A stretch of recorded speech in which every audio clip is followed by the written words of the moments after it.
호스피스, 죽음이 가까운 환자를 입원시켜 위안과 평안을 얻도록 돕는 특수병원. 호스피스 병동에서 죽음을 목도한 이들은 말합니다. 생애 끝에서 원하는 것들에 삶의 비밀이 숨어 있다고. 호스피스 병동에서 생애 마지막에 직면한 이들이 간절히 원하는 것들은 너무나도 당연한 것들이라고. 걷고 달릴 수 있는 것, 불편함 없이 숨 쉬는 것, 가족들과의 화목한 일상, 출출한 저녁 시간을 달래주는 컵라면과 맥주 한 잔의 여유라고. 호스피스 병동에서의 죽음은 어떤 모습일까요? 일반인들은 흔히 호스피스 병동을 죽으러 가는 곳이라고 생각합니다. 그래서 아무것도 해주지 않고 환자를 방치하고 내버려 둘 것이라는 상상조차 할 수 없는 오해를 하기도 합니다. 어차피 죽을 사람이라고 생각한다면 아무것도 의미가 없을 것 같지만 그럼에도 불구하고 우리는 할 수 있는 모든 최선을 다합니다. 얼마가 남아있는지 가늠할 수 없는 생의 마지막 페이지를 평안하고 고통스럽지 않게 채우기 위해서 물심양면으로 애쓰며 노력합니다. 환자 한 명 한 명에게 최선을 다해 그의 마지막 남은 삶에 집중합니다. 환자와 가족들은 호스피스 병동에 입원을 결심하는 순간부터 죽음을 바라보지만 우리는 남아있는 삶을 어떻게 가치 있게 보내도록 할 수 있을까를 고민합니다. 사별 가족들과 이야기를 나누다 보면 그들이 많이 하는 말씀이 있습니다. 지나고 보니 이 모든 것이 각본 없는 드라마 같다라고요. 그간 살아온 삶도 마지막을 준비하고 떠나는 과정도 이보다도 영화 같을 수는 없었다는 겁니다.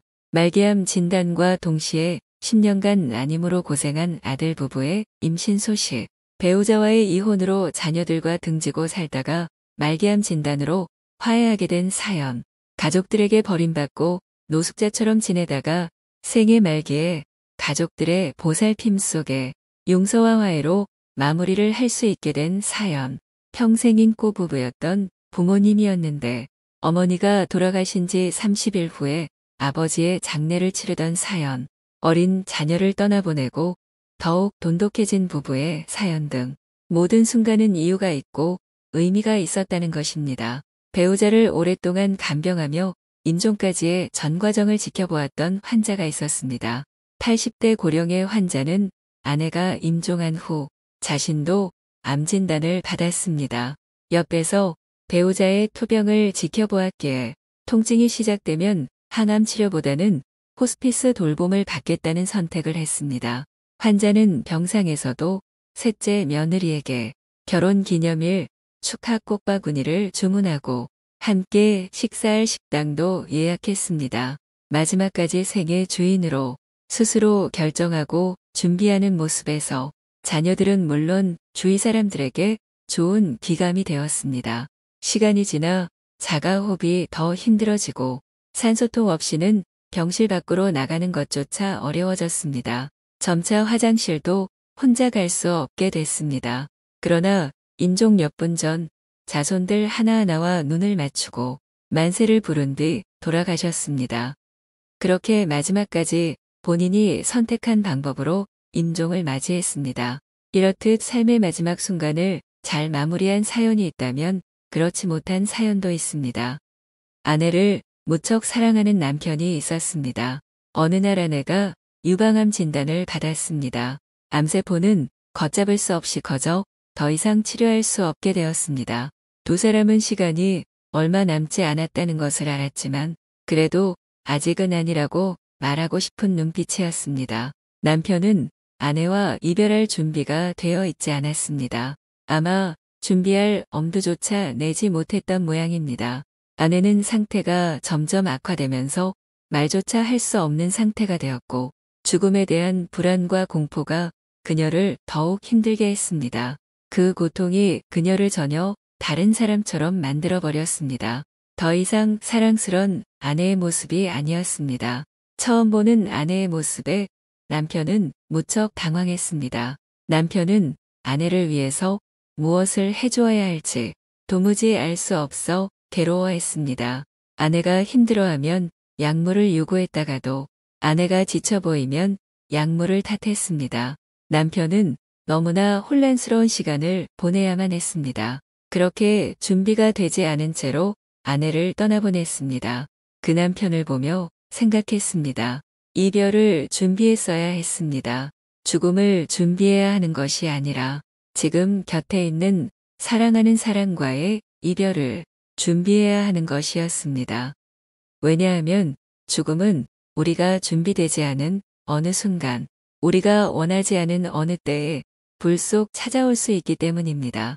예고도 없이 찾아오는 죽음을 아름답게 맞이하려면 먼저 사랑하는 사람들과 함께하는 지금의 삶이 아름다워야 합니다. 사랑하는 사람들과 함께 만들어가는 아름다운 삶이 아름다운 죽음으로 이어집니다.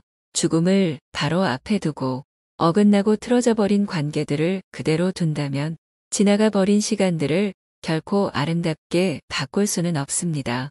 죽는다는 것은 통상적으로 두렵고 무서운 일입니다. 죽기 전에 미리 경험해 볼 수 있는 것도 아니고 미리 배우고 연습해 볼 수 있는 것도 아닙니다. 사는 동안 알 수 없기에 죽음은 더욱 두렵고 무섭게 다가옵니다. 어떤 이에게 죽음은 사랑하는 사람들과 이별하는 절망적인 일입니다. 또 어떤 이에게는 지나온 시간에 대해 감사함을 배우는 순간이 될 수도 있고 어떤 이에게는 다시는 떠올리고 싶지 않은 깊은 상처일 수도 있습니다. 반면에 어떤 이에게는 오히려 치열했던 생의 끝자락에서 누리는 평안한 안식일 수도 있습니다. 이처럼 죽음이라는 결말은 같지만 각자 나름의 방식대로 죽음을 정의합니다. 호스피스 병동에서 일하면서 죽음이 명확하게 정의된 삶을 살아가는 사람보다는 그렇지 못한 사람들이 훨씬 많다는 것을 알게 되었습니다. 그들은 인생의 남은 여정을 잘 마무리하려는 것이 아니라 잠시라도 남은 삶을 더욱 단단히 붙잡으려는 심정으로 이곳에 옵니다. 죽음에 대한 준비는 미뤄두고요. 결국 절망하다가 분노하다가 슬퍼하다가 불안해하다가 정작 마지막으로 허락된 소중한 시간들을 원망하고 후회하며 안타깝게 흘려보내고 맙니다.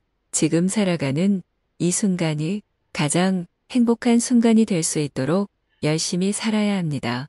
어긋난 관계들을 제대로 회복시키기 위해 열심히 노력해야 합니다. 우리가 살아 숨쉬는 이 순간이 어느 누군가에게는 간절히 원했지만 가질 수 없었던 소중한 시간이었다는 사실을 기억해야 합니다. 그러니 살아있는 매 순간을 감사히 여기고 헛되이 흘려보내서는 안 됩니다. 언젠가라는 이름으로 미루고 있는 일들이 있다면 지금 바로 시작하십시오. 언젠가는 영영 오지 않을 수도 있습니다. 미루고 있는 일 중에서 특별히 누군가를 용서하거나 누군가에게 용서를 구해야 하는 일이 있다면 더더욱 미루어서는 안 됩니다.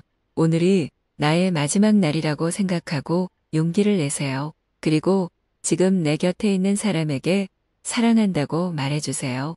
상처로 남지 않을 죽음을 위해서 마음껏 사랑하고 삶에 대한 그리고 사람에 대한 감사함으로 죽음이 아닌 이별을 준비하길 바랍니다.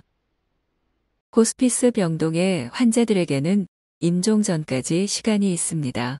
그 시간 동안 어떤 모습을 갖느냐에 따라 남겨진 시간을 살아가야 하는 사별 가족들에게 많은 영향을 미칩니다. 비단 호스피스 병동에 입원한 말기 환자의 경우만은 아닌 것 같습니다. 누구나 한정된 시간을 사는 동안에 주어진 시간을 어떻게, 어떤 자세로 살아야 하는지가 중요합니다. 호스피스 완화의료 현장에서의 현재는 1분 1초가 소중하고 귀합니다. 말기 진단을 받고 호스피스 병동에 입원을 한 상황임에도 불구하고 임종의 순간에 가족들은 말합니다. 오늘 가실 줄 몰랐어요. 아직 시간이 남아 있다고 생각했어요. 어떻게 이렇게 가실 수가 있을까요? 라고 말입니다. 한 달만 더, 한 주만 더, 하루만 더, 그렇게 살고 싶어 하는 마음과 더 잡고 싶어 하는 마음이 공존하는 호스피스 병동의 현재는 또 다른 이름의 선물입니다. 앞에서 소개한 내용은 생의 마지막에서 간절히 원하는 것들이란 책에서 가져왔습니다. 어떤 책은 가볍게 읽히고 어떤 책은 많은 생각을 하게 만듭니다. 이 책은 후자에 가깝습니다. 책을 읽으며 한 영화가 떠올랐습니다. 2017년에 개봉한 영화 너의 췌장을 먹고 싶어입니다. 췌장암 말기인 여주인공이 이렇게 말합니다. 나도 너도 하루의 가치는 똑같다고. 노인도 아이도 건강한 사람도 아픈 사람도 모두에게 하루는 24시간으로 동일합니다. 그런데 왜 누군가는 하루를 소중히 보내고 누군가는 낭비할까요? 누군가는 주어진 하루에 감사하고 누군가는 감사하지 않을까요? 그녀의 말이 맞다면 누가 진정으로 하루의 가치를 올바르게 판단하고 있을까요?